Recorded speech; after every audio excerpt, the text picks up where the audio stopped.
नमस्कार, मैं हूं आपके साथ पूर्णिमा मिश्रा। हमारे खास प्रोग्राम क्या कहते हैं नरेंद्र मोदी में आज आपको सुनवाएंगे पीएम मोदी का वो ऐतिहासिक भाषण जो उन्होंने 4 मार्च 2012 को इंदौर में दिया। मोदी जी ने अपने भाषण में कहा कि जब अंग्रेज थे उस समय भी अंग्रेजों ने अपनी शासन व्यवस्था में भारत को फेडरल स्ट्रक्चर के रूप में स्वीकार किया था। उन्होंने माना था कि यह विविधताओं से भरा देश है और इस देश को चलाने के लिए इसकी विविधताओं को स्वीकार करते हुए उसके अनुकूल व्यवस्थाएं विकसित करनी होंगी। इस देश के महापुरुषों ने हमें जो संविधान दिया, जिस संविधान की आत्मा हमारा फेडरल स्ट्रक्चर है, इस संघीय ढांचे को लेटर एंड स्पिरिट के रूप में आज सचमुच में स्वीकार किया जा रहा है या अपनी मन मर्जी से मोड़ा जा रहा है। इन सारे विषयों पर एक गंभीर चिंतन आज देश में अनिवार्य हो गया है और मैं आशा करता हूं कि डॉक्टर नागपाल जी के स्मृति व्याख्यान के बाद इंदौर में लगातार इन विषय पर डिबेट होती रहे। अलग अलग ऑर्गेनाइजेशंस आगे आए, मीडिया के मित्र इस पर डिबेट चलाएं, इस पर लेख लिखे जाएं, अलग अलग पहलुओं पर चर्चा हो, एक मंथन हो और जब मंथन होगा तो अमृत निकलेगा, ये मेरा भरोसा है।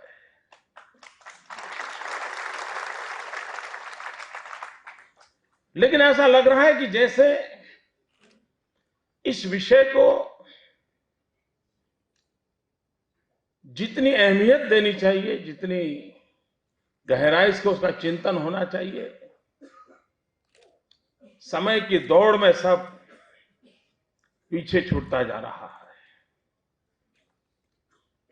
जिन विषयों को मैं स्पर्श करूंगा उसकी शुरुआत तो मैं कैलाश जी के भाषण से करना चाहूंगा। वो देर से इसलिए आए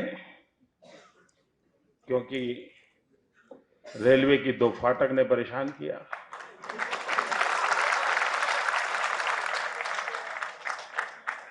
अब राज्य में मंत्री हैं, रेलवे भारत सरकार की है,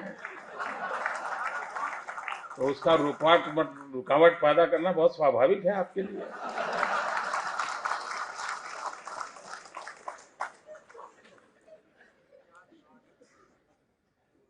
आप बड़े परेशान थे, कारवां गुजर गया,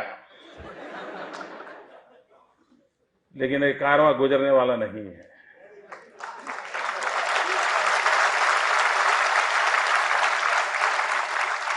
ये वो कारवां है जो जुड़ता भी है और जोड़ता भी है। और मुझे भरोसा था आप भी जुड़ जाएंगे, देर से सही, लेकिन आप कारवां में जुड़ गए। और ये ऐसा कारवां नहीं जो आपको छोड़ करके चला जाए, वो आपको लेके जाएगा।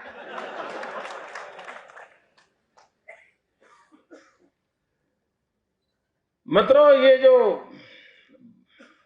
भारत की विशेषता है, व्यवस्था के तहत हम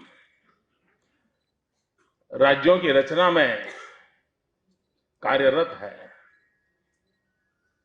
लेकिन भारत वो एक कोई असेंबल्ड एंटिटी नहीं है। यह देश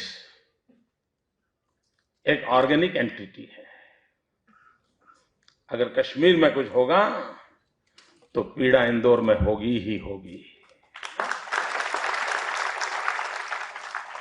अगर नागालैंड में कुछ कठिनाई होगी तो जाब्वा में अगर खबर पहुंचेगी तो जाब्वा में भी चिंता फैलेगी। एक ऑर्गेनिक एंटिटी है। विकास के लिए व्यवस्थाएं विकसित की गई है, एक ढांचा बनाया गया है, और जब तक हम इस राष्ट्र के इस एकात्म भाव को नहीं जानते तब तक भारत की भक्ति का रास्ता क्या हो, भारत के विकास का रास्ता क्या हो, प्राथमिकताएं कौन सी हो, इसमें कभी कभी उलझने पैदा हो जाती है। जब अंग्रेज थे उस समय भी इन 1936 डॉक्यूमेंट्स अवेलेबल है, उस समय भी अंग्रेजों ने अपनी शासन व्यवस्था में भारत को फेडरल स्ट्रक्चर के रूप में स्वीकार किया था और उन्होंने माना था कि इस देश को चलाना होगा तो एक कोने में बैठ करके अपनी मनमर्जी से डंडा लेकर के नहीं चलाया जा सकता है। ये विविधताओं से भरा हुआ देश है, उसकी विविधताओं को स्वीकार करते हुए उसके अनुकूल व्यवस्थाएं विकसित करनी होगी। ये 1936 में अंग्रेज शासकों के दिमाग में स्वीकार किया गया था। अब जब भारत का संविधान बना तो इस मूलभूत बात को स्वीकार किया गया और इतना ही नहीं, उसको इस रूप में स्वीकार किया गया है कि जब केशवानंद भारती के लेकर के जब सुप्रीम कोर्ट में विवाद चला तो सुप्रीम कोर्ट का जो जजमेंट है उस जजमेंट में बड़े आग्रह पूर्वक और बड़े वजन के साथ कहा गया है कि हिंदुस्तान की पार्लियामेंट भी संविधान की इस आत्मा को बदल नहीं सकती है जो फेडरल स्ट्रक्चर में निहित है। न कोई डाइवर्ट कर सकता है, न कोई डाइल्यूट कर सकता है। ये शब्द सुप्रीम कोर्ट के हैं और इसलिए भारत के विकास के लिए संघीय ढांचे की व्यवस्था को सर्व स्वीकृति से माना गया है। हर फोरम में उसको स्वीकृति मिली हुई है। लेकिन जब इसके अंदर निहित स्वार्थ जुड़ जाता है, सत्तावादी मानस उसके अंदर जुड़ जाता है, तब संकट पैदा होना शुरू हो जाता है।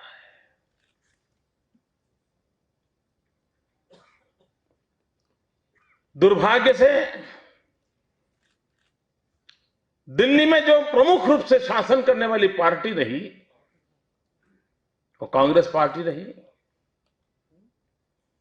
उस कांग्रेस पार्टी के कार्यकाल को देखा जाए तो वे उसके मन के भीतर भीतर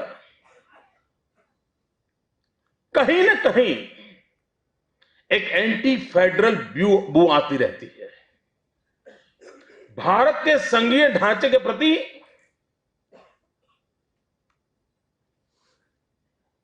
एक नेगेटिव भाव और उसका मूल कारण उनकी सत्तावादी मानसिकता है। और सत्तावादी मानसिकता के कारण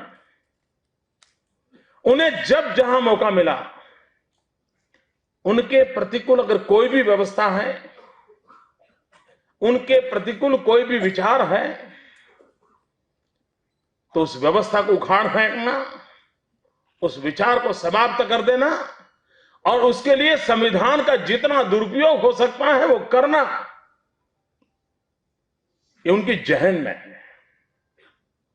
और उसी का कारण है कि समय समय पर भारत के फेडरल स्ट्रक्चर पे कुठाराघात होते रहे हैं। जब केरल में पहली बार कम्युनिस्टों की सरकार बनी, एक तरफ तो कम्युनिस्ट पार्टी दुनिया में डंका बजा करके कह रही थी कि बैलेट के माध्यम से पहली बार विश्व में कम्युनिस्टों ने अपना झंडा फहराया। पूरे विश्व के भी कम्युनिस्ट विचार के लोग इस केरल की घटना का अध्ययन कर रहे थे। क्या बैलेट के माध्यम से कम्युनिज्म आ सकता है? उस तरफ एक चर्चा चल रही थी। तब दूसरी तरफ दिल्ली में बैठे हुए शासक परेशान थे। पूरे देश में कांग्रेस का शासन, और ये कैसे हो सकता है कि केरल में हमारे विरोधी लोग सत्ता में कैसे आ जाए? कांग्रेस इस बात को सहन नहीं कर पाई, इस घटना को पचा नहीं पाई और पहली बार इस देश के अंदर उन्होंने संविधान में धारा 356 का दुरुपयोग करते हुए केरल की जनता के द्वारा चुनी हुई सरकार को धारा 356 के तहत उसको निकाल के खारिज कर दिया और गवर्नर रूल लगाकर उस पर कब्जा कर लिया। और उसके बाद तो हम जानते हैं हिंदुस्तान का कोई शायद मुश्किल से राज्य बचा होगा जिसको दिल्ली सरकार के इस जुल्म को सहने की नौबत न आई हो धारा 356 के तहत। कहीं न कहीं उन्हें सरकारों को गिराया, कहीं न कहीं सरकारों को तोड़ा, धारा 356 लगाई, राष्ट्रपति शासन लगाया और दिल्ली से ही रिमोट कंट्रोल से सरकार चलाने का प्रयास किया गया। जब अटल जी की सरकार आई, मोरारजी भाई देसाई जब प्रधानमंत्री बने थे, अटल जी उसमें फॉरेन मिनिस्टर थे और आपातकाल के बुरे दिन देश ने देखे थे और तब देश के संविधान में परिवर्तन किया गया। और वो परिवर्तन था जो इंदिरा जी ने जो परिवर्तन कर करके संविधान के ढांचे को बदला था, उसको एक बार रेक्टिफाई किया, उसको ठीक किया और फिर पुनर्गाड़ी को पटरी पर लाने का प्रयास किया गया। लेकिन ये उनकी आदतें गई नहीं, उसके बाद भी यही कारनामे चलते रहे। और अब जाकर के जब अटल जी की सरकार थी तब संविधान में एक बदल करके जब तक पार्लियामेंट के अंदर 2/3 बहुमत से सरकार के इस 356 को लागू करने के निर्णय को मंजूरी नहीं मिलती है तब तक इसको 356 को लागू नहीं किया जाए, राज्यों को रक्षित करने का काम किया गया। और उसके बाद आपने देखा होगा वो धमकियां देते रहते हैं लेकिन कर नहीं पाते हैं। मुझे याद है 2004 में जब मनमोहन सिंह जी की सरकार बनी तब उस सरकार के एक मंत्री का सबसे पहला बयान ये था कि अब हम 356 से मोदी को उखाड़ फेंकेंगे, पहला बयान था। लेकिन ठीक बाद में उनको किसी ने एडवाइस दी होगी कि संविधान अब तो बदल चुका है, आपके हाथ में नहीं है। लेकिन अब एक नया खेल शुरू किया है। उन्होंने 356 का उपयोग करते हुए सत्ताएं कब्जे नहीं कर पा रहे हैं तो इस प्रकार की कानूनी व्यवस्थाएं कर रहे हैं जो भारत के फेडरल स्ट्रक्चर को बहुत बड़ा गंभीर आघात पहुंचा रही है। अगर यह चलता रहा तो देश के विकास के सामने बहुत बड़े नए प्रश्न चिन्ह खड़े होने वाले हैं। कभी कभी ये डिबेट होती है कि दिल्ली सरकार मजबूत होनी चाहिए कि राज्य मजबूत होने चाहिए। अगर पिलर मजबूत नहीं होंगे तो इमारत कहां से मजबूत होगी। अगर राष्ट्र को मजबूत बनाना है तो राज्यों को मजबूत बनाना होगा और राज्य को मजबूत बनाना होगा तो इंदौर हो, भोपाल हो, ग्वालियर हो, जबलपुर हो, हर किसी को मजबूत बनाना पड़ेगा। ये हमारी व्यवस्था है, कोई किसी के खिलाफ नहीं है। लेकिन ये कि एक डिबेट बिल्कुल ही जिसका कोई उपयोग नहीं, उस डिबेट को चलाया जाता है कि दिल्ली मजबूत होना चाहिए और जितना वो मजबूत बनाने जाते हैं उतने ही मजबूर नजर आते हैं। और इसलिए किस प्रकार से संघीय ढांचे के साथ खिलवाड़ हो रहा है जिसकी चिंता हमको अभी लेटेस्ट एक जो घटना घटी जिसमें एक साथ 8-10 मुख्यमंत्री एक साथ मैदान में आ गए और बिना कोई मीटिंग किए मैदान में आ गए। कहीं तमिलनाडु से आवाज उठी, कहीं बंगाल से आवाज उठी, कहीं गुजरात से उठी, कहीं मध्य प्रदेश से उठी, चारों तरफ से हमला बोल दिया। दिल्ली के लोग चौंक गए, क्या हुआ। वो एक कानून लाया एनसीटीसी का और टेररिज्म के नाम पे लाते हैं तो जैसे एक ऐसा गुलदस्ता है जिसको हर किसी ने स्वीकार करना पड़ेगा, इस प्रकार का माहौल बनाते। क्या आप टेररिज्म के खिलाफ लड़ना नहीं चाहते? क्या दहशत टेररिज्म नहीं बनाते? तो टेररिज्म को खत्म करने के लिए कितने कठोर कानून अमेरिका ने बनाए हैं। हिंदुस्तान में अटल जी की सरकार ने पोटा का कानून बनाया था। अगर टेररिज्म से लड़ना था तो ऐसे कानूनों की जरूरत थी, उन्होंने वो कानून नहीं लाए।